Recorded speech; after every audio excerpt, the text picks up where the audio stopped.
Anderson absolutely floors him here in the first round.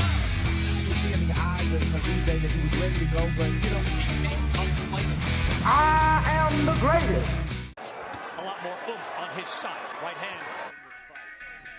Tinju adalah olahraga brutal yang penuh dengan kejutan. Dalam karir seorang petinju, mampu mempertahankan rekor kemenangan tanpa tercoreng kekalahan merupakan sebuah prestasi yang luar biasa.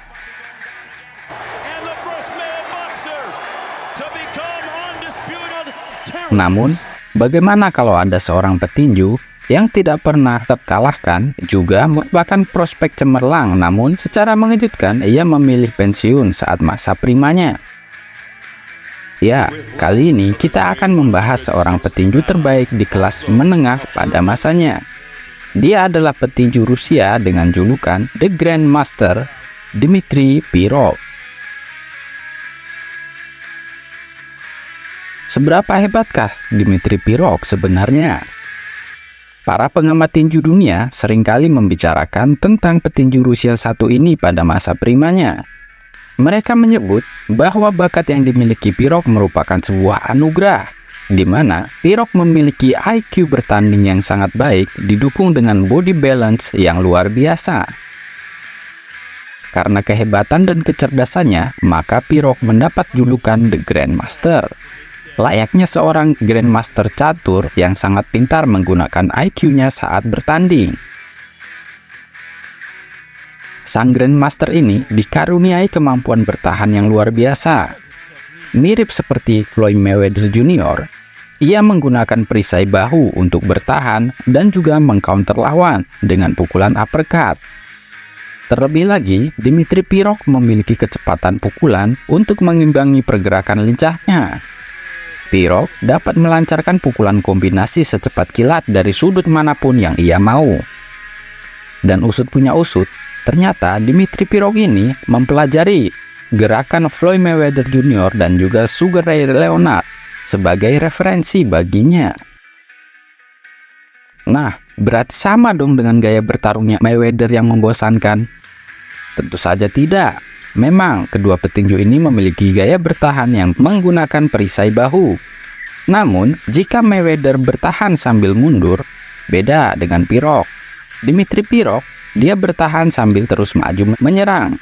Hal inilah yang membuatnya sangat menarik untuk ditonton.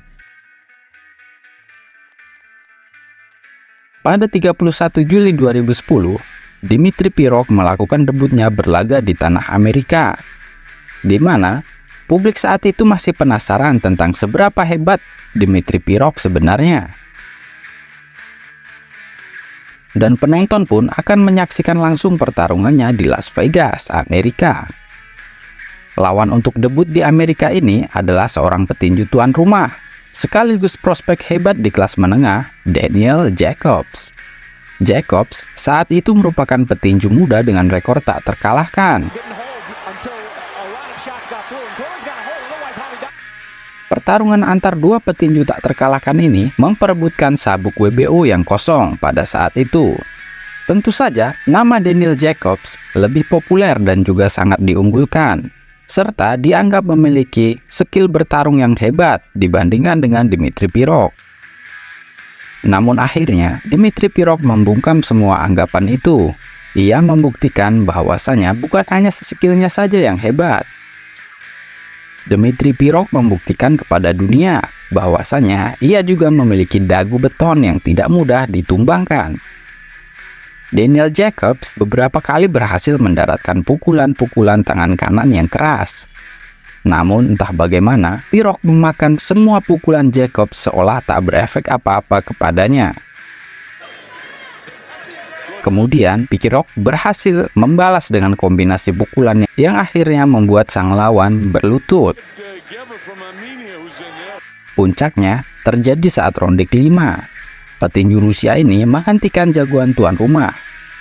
Setelah dengan mulusnya menghindari pukulan Jacobs, Pirog berbalik menekan Jacobs ke pinggir ring dan berhasil mendaratkan pukulan tangan kanan yang tak mampu ditahan oleh dagu Daniel Jacobs. Alhasil, Daniel Jacobs terkapar di atas ring di hadapan pendukungnya sendiri. Kemenangan atas Daniel Jacobs ini menjadi berita besar saat itu, serta menjadi highlight di dunia tinju. Saat itulah dunia akhirnya mengakui kapasitas dari seorang Grandmaster Rusia ini. Dmitry Pirog akhirnya menjadi juara baru WBO di kelas menengah.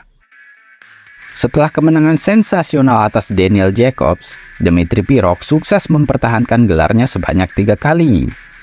Pirog pun dikabarkan akan menjalani duel akbar melawan sang juara WBA reguler, tak lain dan tak bukan sang monster Kazakhstan Gennady Triple G Golovkin pada tahun 2012 yang lalu. Pirog sendiri sangat menginginkan pertarungan ini. Saking ia menginginkan duel ini, bahkan Dmitry Pirog sampai mengacukan pertarungan yang diwajibkan WBO, yaitu melawan juara interim Hassan N'Jamkam.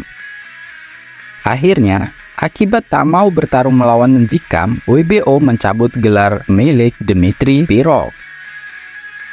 Kabar buruk datang ketika Pirog menderita cedera punggung yang akhirnya mengakhiri karir petinju Rusia ini. Cedera ini ia dapat saat sedang latihan persiapan menuju laganya melawan Gennady Golovkin,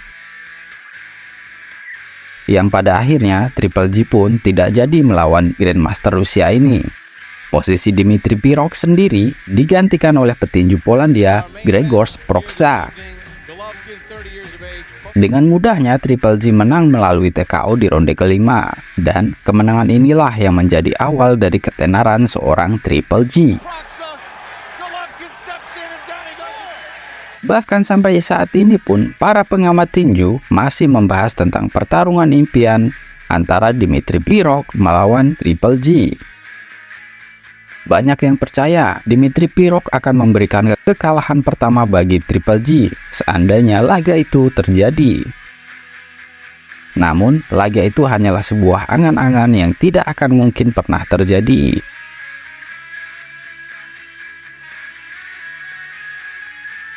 Mayoritas petinju akan mengalami kesulitan saat di penghujung karirnya. Namun, hal itu tidak berlaku untuk Dmitry Pirog. Saat ini, setelah ia pensiun dari dunia tinju, Pirog terjun ke dunia politik di negaranya, yakni Rusia.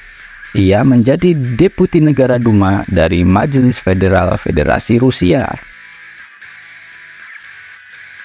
Itulah kisah dari seorang Grandmaster tinju asal Rusia yang harus pensiun dini di saat dalam puncak karirnya.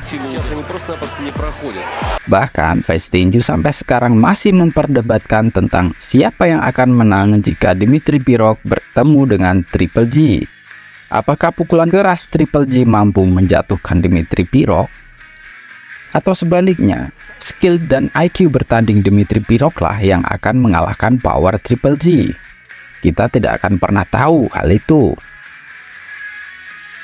Kalau menurut kalian, siapa yang akan keluar sebagai pemenang?